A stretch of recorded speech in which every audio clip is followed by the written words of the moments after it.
Hi, this is Mike, and I'm here to talk to you about alarms in your house. Specifically, I'm here to talk to you about smoke and fire alarms and CO alarms. These are designed for personal safety within the home, and they're extremely important, especially if you're going to sell your house. You're going to be required to have the fire department come in and do an inspection of the home to determine if the right detectors are in place and if the detectors are in the right spots. What we're going to do today is go through these as though you were selling your home. So what I'm going to be talking to you about are ones that are approved for Massachusetts use by the fire department. Massachusetts has its own set of regulations that not every state has adopted, so we're a little bit different than the rest of the world.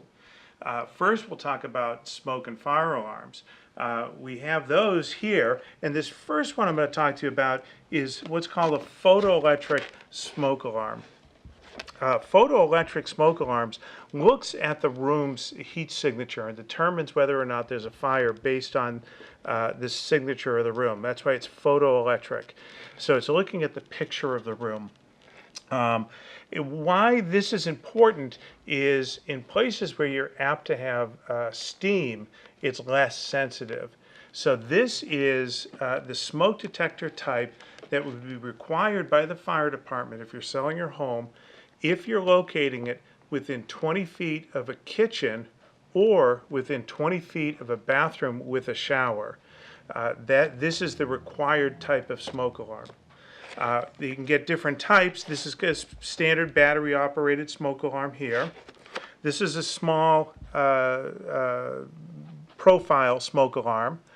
Basically same type of thing. It's photoelectric, battery operated, but it just has a small profile. This one here is a worry-free. It has a 10-year battery life, so you don't have to change your batteries. Again, these are all photoelectric.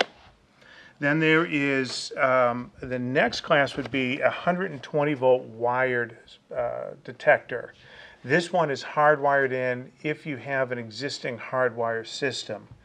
An important thing to note is the wiring harness on these is a 3-wire harness but offset.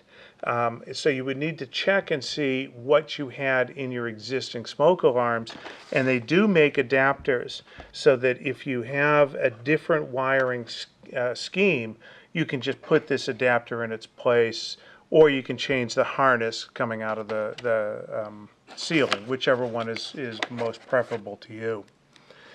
The next detector we're going to talk about is a dual sensor. This is a type of detector that you would use if you're more than 20 feet from a kitchen or a bathroom. This has photoelectric detection and ionization detection. This is more sensitive to a lot of different fires. So the fire department wants to see this, again, if you're more than 20 feet from a kitchen or a bathroom with a shower. So when it comes to smoke detectors, that's going to be the key thing, is the location of the detector in relationship to a bathroom or to a kitchen, a bathroom with a shower and a kitchen. That's the important part with the detectors.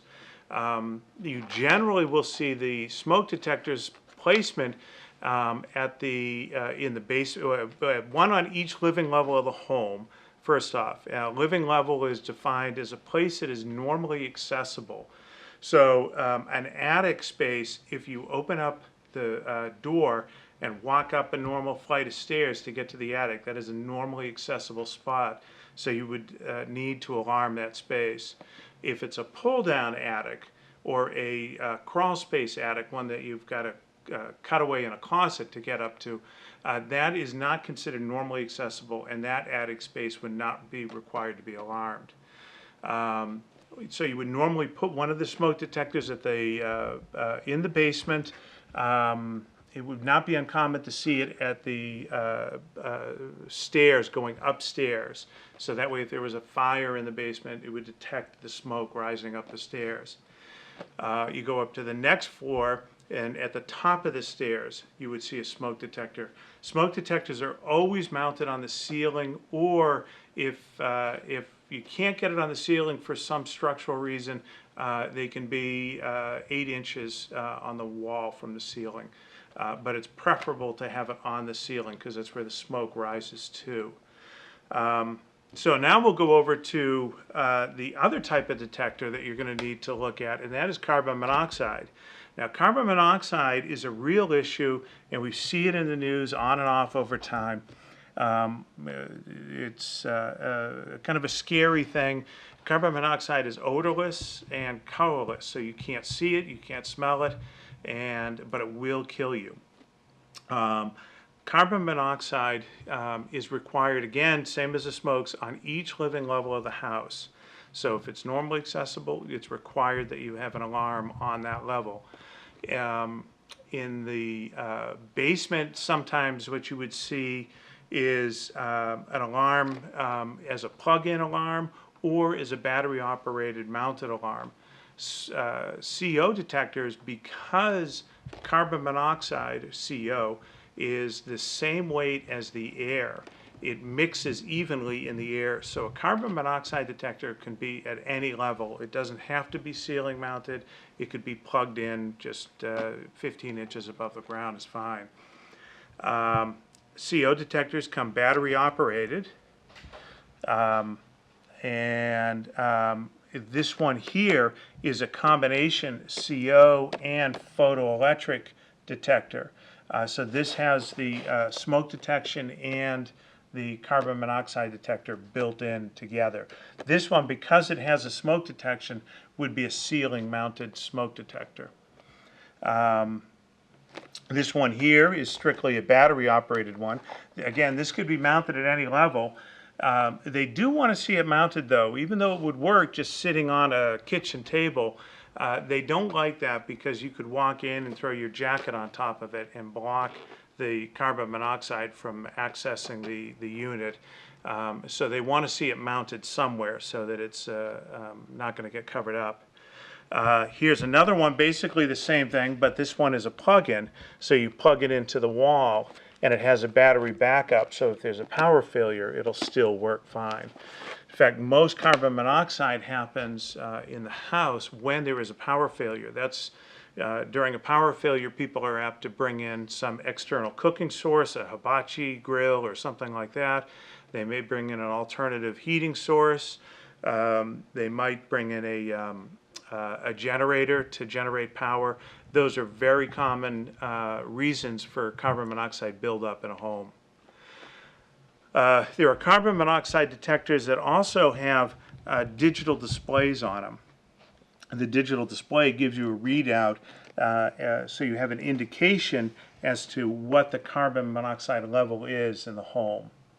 The rule of thumb, of course, is when the alarm goes off, the most important thing is to exit the home and to call the 911, get emergency folks there to take a look at what's going on. The last one to look at here is a carbon monoxide and a combustible gas alarm. This is normally mounted in the basement. This gives you an alarm if you have carbon monoxide buildup, but also gives you an alarm if you have a natural gas leak in the house. So that gives you a time to get out of the house before a hazardous level has built up of combustible gas in the home. All of these are very important, and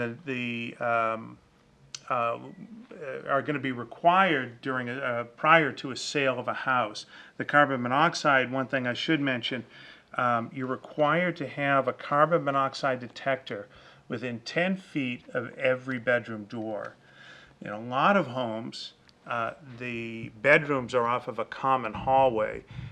Generally, that can be covered with a single detector, and that would then cover that entire level of the house. So if it's on the second level and you have a hallway with all of the bedrooms off of it, a single detector would take care of that second level and cover the 10-foot rule for the bedroom doors. But they want to make sure that if there's a carbon monoxide buildup at nighttime, that you're woken up and alerted to the problem. so that way you won't get overcome by the gases in your sleep. So that is a basic overview of the alarms that you find in your home and need in your home. Again, if you have any further questions, feel free to come on down here to Wanamaker's. We're always here and ready to give you a hand making decisions and selecting product, and just to make sure that you're as safe as you can be. Thank you very much.